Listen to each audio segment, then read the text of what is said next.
ঈদে মিলাদুন নবীর মাহফিল, ঈদে মিলাদুন নবীর মাহফিল প্রথম করেছেন রব্বানা।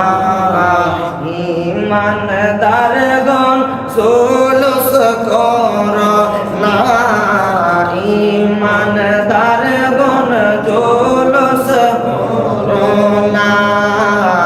ঈদে মিলাদুন নবীর মাহফিল, ঈদে মিলাদুন নবীর মাহফিল প্রথম করেছেন রব্বানা।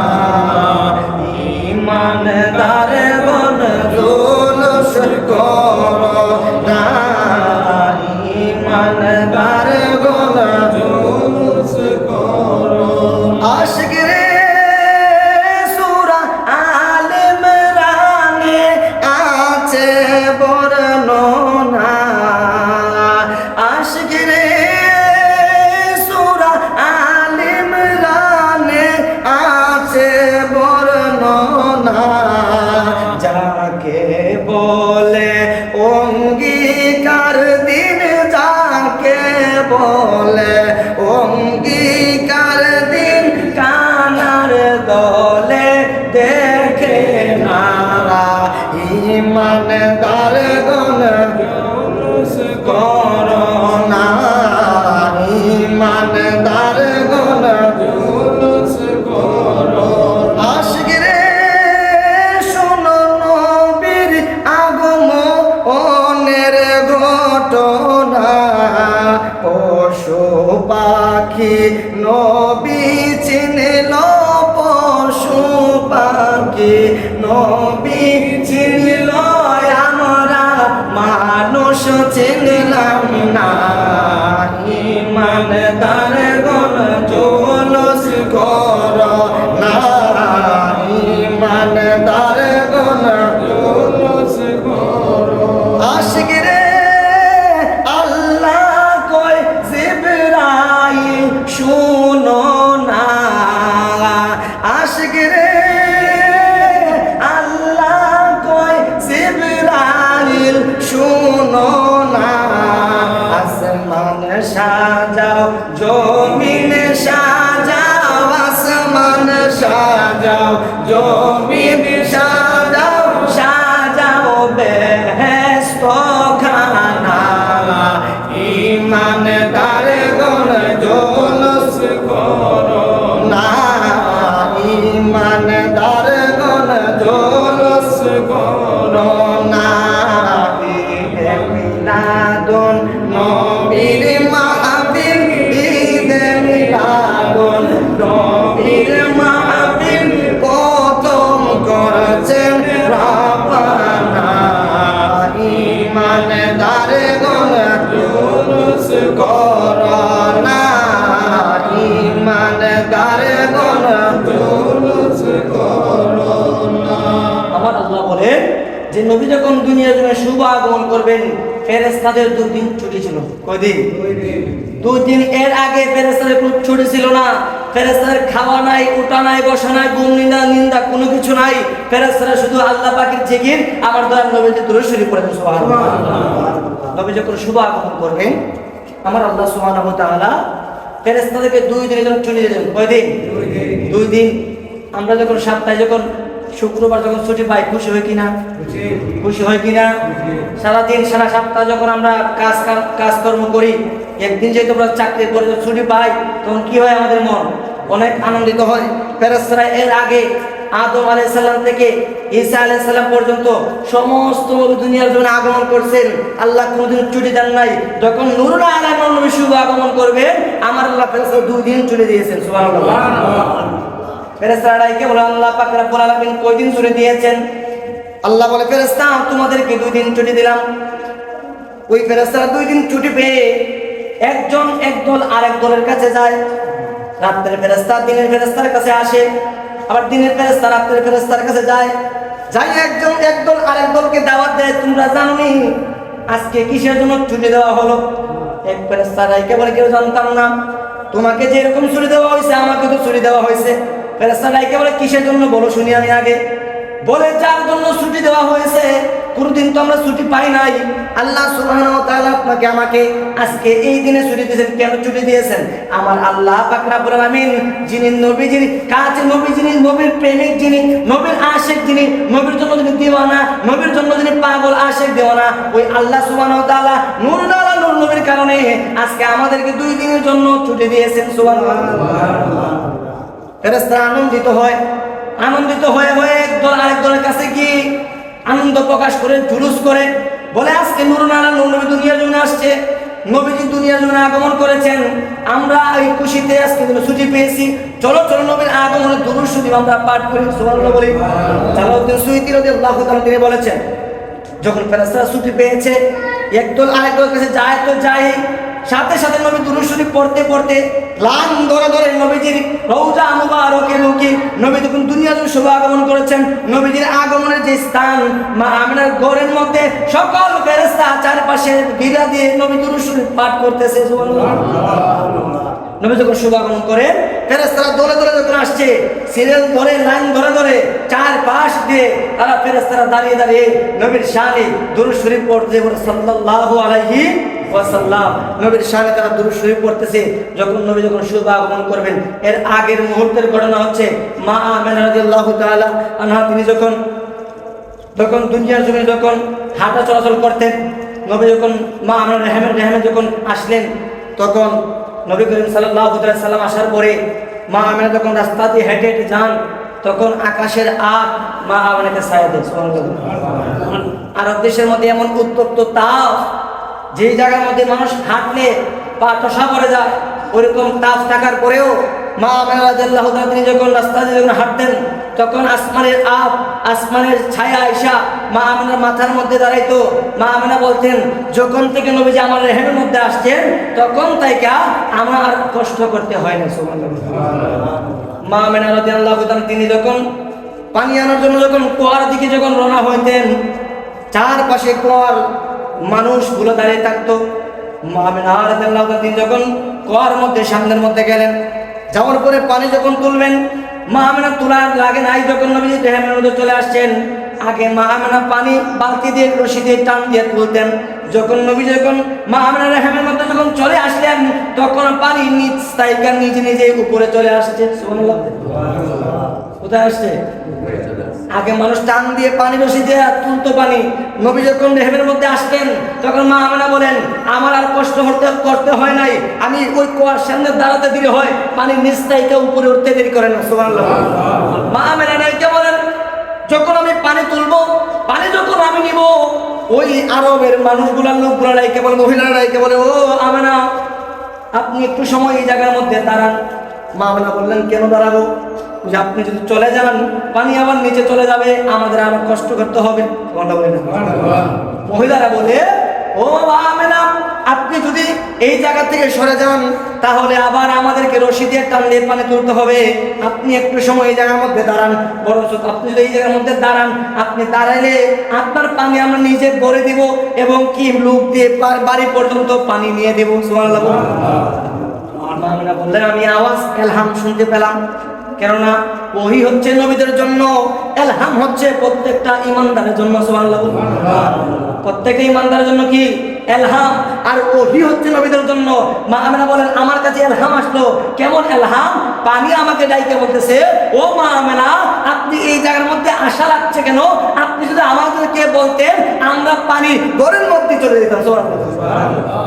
আমরা কেমন নবীর উম্মত হয়েছি। মা আমিনা বলেন, যখন পানির মধ্যে কুয়ার মধ্যে দাঁড়াইতাম, মহিলাগুলো আমাকে বিরোধী ধরে ফেলতো যে মা আমিনা আপনি এখান থেকে যাইয়েন না, এখান থেকে চলে গেলে পানি আবার নিচে চলে যাবে, আমাদের কষ্ট হবে। তখন মা আমিনা দাঁড়িয়ে থাকতেন, পানি তার নিত। মা আমিনা যখন চলে যেতেন, পানি আবার নিচে চলে যাইতো। সুবহানাল্লাহ বলি। মা আমিনা বলেন, এটা শুধু এই ঘটনা নয়, আমি যখন রাস্তা দিয়ে হাঁটতাম, আমার শরীর মোবারক থেকে এমন সুন্দর সুন্দর গান বাইর হইতো, যেই আতর সেন্টগুলা মক্কার মদিনার মধ্যে ব্যবহার করা হয়, ওই আতর নয়, এমন ভাবে আতর সেন্ট ব্যবহার করা হতো, আমি যদি এই রাস্তা দিয়ে যাইতাম, 4-5 দিন পর্যন্ত এই রাস্তা দিয়ে গন্ধ পর্যন্ত থাকতো। সুবহানাল্লাহ। লোক মানুষগুলা একটু মন্তব্য করতে শুরু করলো, কেননা মহিলাদের খুশবু আতর ব্যবহার করা জায়েজ নাই কি নাই? এটা আগে থেকে জায়েজ নাই, এখনো জায়েজ নাই, আগেও জায়েজ ছিল না।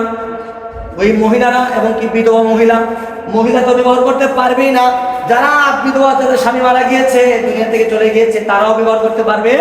যেহেতু নবীজির আব্বাজান যেহেতু দুনিয়া থেকে বিদায় নিয়েছিলেন, সেহেতু আরব দেশের মানুষগুলা সবাই মন্তব্য করতে শুরু করলো, আমেনা খুশবু লাগায় কেন? যেহেতু খুশবু লাগানো তো জায়েজ নাই, উনি কেন খুশবু লাগাবে? আর এই খুশবু তো এমন খুশবু না যে মক্কা মদিনায় পাওয়া যায়, এরকম খুশবু তো না। আমরা একদিন ব্যবহার করলে হয়তো 7 দিন থাকে, হয়তো রাস্তা দিয়ে হাইটা গেলে 1-1.5 ঘন্টা থাকে, কিন্তু আমরা যখন এই রাস্তা দিয়ে যায় তখন দেখা যায় যে 3 দিন পর্যন্ত এই রাস্তা দিয়ে শুধু গ্লানে থাকে। লোকগুলা বলতে লাগলো, কেন আতর ব্যবহার করবেন, সুগন্ধি ব্যবহার করবেন? যেহেতু মহিলাদের জন্য সুগন্ধি ব্যবহার করা জায়েজ নাই। ওনারা মন্তব্য করতে শুরু করলেন। না জানি কি হয়েছে, মানুষের মুখের কথা। আব্দুল্লাহ রাদিয়াল্লাহু তাআলা বিদায় নেওয়ার পরে মা আমেনা যখন এরকম কথা যখন মানুষ বলতে লাগলো, আব্দুল মুত্তালিব তিনি ঘরের মধ্যে গেলেন, ডাইকে বললেন, ও বিবি আমার, মা আমেনা তিনি আতর সেট ব্যবহার করে এরকম সুবাস মানুষ পাইছে, পাওয়ার কারণে মানুষ আমাদেরকে মন্তব্য করতেছে। কাহিনী কি হয়েছে তুমি একটু জিগাও। তখন নবীজির দাদি যান, তিনি ডাইকে বলেন, ও স্বামী আমার, শুনেন, আমি আপনাকে বলতে চাইছিলাম যে আমি যখন ওই মা আমেনা যখন গোসল মুবারক থেকে যখন বের হয়ে যায়, তখন ওই গোসল মুবারকের থাইকা এমন সুগন্ধ বার হয়, বোঝা গেছে যে ওই গোসলখানার মধ্যে কে যেন আতর সেন্ট ধুইয়া রেখে দিছে। সুবহানাল্লাহ। তখন আব্দুল্লাহ এবং নবীজির দাদি যান, তিনারা জিজ্ঞাসা করলেন, ও আমেনা, আপনি এত আতর সেন্ট কোথা থেকে ব্যবহার করেন? মা আমেনা বললেন, বাবা যান, আমি বলতে চাইছিলাম না, যেহেতু আপনার প্রশ্ন করেছেন বলতে হয়। আমি যে আতর সেন্ট মাখি, আমি এটা সেন্ট মাখি না, আতরও মাখি না, খুশবু আমি লাগাই না। আমি খুশবু কোথা থেকে লাগাবো? আমি কেন খুশবু লাগাবো? কারণটা কি আমার? আমি কেন লাগাবো? আমার স্বামী তো দুনিয়ার জমিনে না, আমি লাগাবো কেন? তখন মা আমেনা রাদিয়াল্লাহু তাআলা তিনি কি করলেন, যে একটু পরীক্ষায় আপনারা একটু এই মুহূর্তে একটু আপনাদেরকে একটু উদাহরণ দিচ্ছি। কেমন উদাহরণ? তিনি কি করলেন, মুখ থেকে তুতু মুবারক তিনি জমিনের মধ্যে নিক্ষেপ করলেন। সুবহানাল্লাহ বলি। কি নিক্ষেপ করলেন? তুতু মুবারক নিক্ষেপ করলেন। আমরা তুতু মারলেন, তুতু কি সুগন্ধ না দুর্গন্ধ? কি গন্ধ? দুর্গন্ধ। মা আমেনা বললেন, আমি যখন তুতু মুবারক নিক্ষেপ করলাম, ও আমার শ্বশুর শাশুড়ি শুনেন, আমি তুতু মুবারক নিক্ষেপ করলাম। তুতু মুবারক নিক্ষেপ করতে দেরি হয়েছে, ওই তুতু দেখা সুগন্ধি বের হতে দেরি করে নাই। মা আমেনা বললেন, এইটা তো সাধারণ একটা ঘটনা। যেদিন আমার সন্তান যেদিন পেট মুবারকের মধ্যে রেহেমের মধ্যে যখন আসলো, ওই দিন থাইকা আমি মা আমেনা আর কোনো কাজ করতে হয় নাই। কাজ একটু করলে আরো বেশি বেশি কাজ হয়ে যায়। সুবহানাল্লাহ। যখন নবী যখন রেহেমের মধ্যে আসলেন, তখন ওই মুসা নবী, ঈসা নবী এবং কি হাজরা, আসিয়া সবাই মিলে আমাকে স্বাগতম জানিয়ে আমাকে নূর এবং ফুল দিয়ে বরণ করেছেন। সুবহানাল্লাহ। কি করেছেন? বরণ করেছেন। এইভাবে যখন বলতে লাগলেন, নবী করিম সাল্লাল্লাহু আলাইহি ওয়াসাল্লাম যখন দুনিয়ার জমিনে আসলেন, শুভ আগমন করলেন। নবীজি আগমন করার পরে মা আমেনা বললেন, নবী যখন শুভ আগমন দুনিয়ার জমিনে আগমন করলেন, তিনি আগমন করতে দেরি হয়েছে। অন্য সন্তানরা যেভাবে আসে, আমার সন্তান এইভাবে আসে নাই, এমনভাবে আসছে যেন নূরের চেহারা মোবারক এবং নূরের পোশাক পরে, নখ লম্বা নয়, চুল লম্বা নয়, অঙ্গ প্রত্যঙ্গ এবং সুন্দরভাবে আইটেম করে রাখা, যেন ওই মুহূর্তে যেন সবাই যেন সবকিছু কাজকর্ম করে দিয়েছে। সুবহানাল্লাহ বলে। এমন সুন্দরভাবে নবী শুভ আগমন করেছেন। আগমন করার পরে নবী করিম সাল্লাল্লাহু আলাইহি ওয়াসাল্লামকে যখন চাদর মুবারকের মধ্যে রাখলেন, চাদর মুবারকে রাখার পরে নবী করিম সাল্লাল্লাহু আলাইহি ওয়াসাল্লাম ডান কাতে হয়ে সিজদার মধ্যে চলে গিয়েছেন। সুবহানাল্লাহ। কোথায় গিয়েছেন? সিজদায় চলে গিয়েছেন। সিজদায় কি বললেন? মা আমেনা বললেন, আমি তো এত কিছু আওয়াজ শুনে নাই, তোর কিছু আওয়াজ শুনেছি। তুমি সন্তান বলতেছিলে, ইয়া হাবলি উম্মতি। কি বলতেছিলেন? ইয়া হাবলি উম্মতি অর্থ কি জানেন? ও আল্লাহ, আমার উম্মতদেরকে বাঁচান, আমার উম্মতদেরকে বাঁচান, উম্মতদেরকে রহমত দান করেন। সুবহানাল্লাহ। যেই নবীজি দুনিয়ার জন্য আসার পরে ইয়া হাবলি উম্মতি বলেন, শুধু আসার পরে নয়, দুনিয়া থাকা অবস্থাও ইয়া হাবলি উম্মতি, এবং দুনিয়া থেকে বিদায় নিয়েছেন, এখনো ইয়া হাবলি উম্মতি হইয়া মদিনার মধ্যে শুয়ে কান্না করে। আমরা নবীর উম্মত হয়েছি। নবী যখন সিজদা মোবারক দিলেন, সেজদা মোবারক থেকে ওঠার পরে নবীজি শাহাদাত আঙ্গুল দিয়ে যখন আশহাদু আল্লা ইলাহা, আল্লাহকে সাক্ষী দিলেন, আল্লাহকে অঙ্গীকার আল্লাহর দরবারে যখন আল্লাহকে সাক্ষী দেওয়ার পরে নবী যখন আঙ্গুল মোবারক তুললেন, চন্দ্র ওই যে আছে, চন্দ্র নিচে নাইমা চলে আসতেছে। সুবহানাল্লাহ বলে। চন্দ্র কোথায়? আকাশের মধ্যে, সাত আসমানের উপরে। ওই চন্দ্র নবী যখন আঙ্গুল মোবারক ইশারা করলেন, আঙ্গুল শাহাদাত যখন সাক্ষী দিলেন, ওই চন্দ্র নিচে নাইমা চলে আসতেছে। মা আয়না বললেন যখন নিচে যখন চলে আসতেছিল, আমাদের ভয় হচ্ছিল যে কি জানি হয়ে যায়। নবীজির ওই মাথা মোবারকের, কপাল মোবারকের উপরে ওই চন্দ্র আয়েশা দাঁড়িয়ে থাকছে। সুবহানাল্লাহ। চন্দ্র কি করে? চন্দ্র দাঁড়িয়ে থাকছে, চন্দ্র লড়াচড়া করে না। নবী যখন কদম মোবারক এভাবে লাড়ান, চন্দ্র এভাবে হেলে। আবার যখন বাম দিকে যান, চন্দ্র বাম দিকে যায়, ডান দিকে গেলে ডান দিকে যায়। তখন মা আমেনা বললেন চন্দ্র এভাবে হেলতেছিল, ধুলতেছিল। নবী থেকে জিজ্ঞাসা করলেন, নবীর দুধ মা হালিমা তখন জিজ্ঞাসা করলেন এই চন্দ্রগুলা কি বলতেছিল? নবীজি বললেন ওই চন্দ্রগুলা আমি নবীকে সাক্ষী দিতেছিল। সুবহানাল্লাহ বলি। শুধু সাক্ষী নয়, ওই চন্দ্রগুলা আমি নবীজির কালেমা পড়িরা মুসলমান হয়েছে। কি হয়েছে? মুসলমান হয়েছে। শুধু আমাদের জন্য নবী, নবী আমাদের জন্য না, নবী চন্দ্রের জন্য নবী, নবী চাঁদের জন্য নবী, নবী সূর্যের জন্য নবী, নবী গাছপালার জন্য নবী, নবী অঙ্গ প্রত্যঙ্গ দুনিয়া আল্লাহ যা কিছু সৃষ্টি করেছেন সকলের জন্য আমার দয়াল নবী। সুবহানাল্লাহ বলি। কি আমাদের জন্য নবী? শুধু আমাদের জন্য নবী নয়, নবী সকল জাহানের জন্য নবী। আল্লাহ যত সৃষ্টি আছে সকল সৃষ্টির জন্য আমার দয়াল নবী। সুবহানাল্লাহ। আমার নবী আগমনের খুশির খবর শুধু আমরা যে এখন বলতেছি এমন নয়। আমার আল্লাহ সকল নবী দুনিয়াতে পাঠিয়েছেন। সকল নবীর বেলায় আমার আল্লাহ এই আমার নবীজির আগমনের সুসংবাদ জানিয়ে দিচ্ছেন। একজন নবী ছিলেন দানিয়েল আলাইহিস সালাম। তিনি নবীজির আগমনের সুখবর তিনি দেখেছেন। আল্লাহ পাক ওনাকে কিতাব দিয়েছেন। কিতাব দেওয়ার পরে উনি যখন কিতাব পড়লেন, দেখলেন নবীজির নাম মোবারকের কথা লেখা আছে, নবীজির আগমনের কথা লেখা আছে।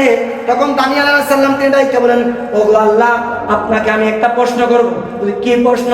বুঝি আপনি আমাকে কিতাব দিয়েছেন, আমি খুশি হয়েছি, সমস্যা নাই, তবে একটা জিনিস আমি আপনার কাছে চাইবো, ওই জিনিসটা আমাকে দিতে হবে। বলি কি জিনিস?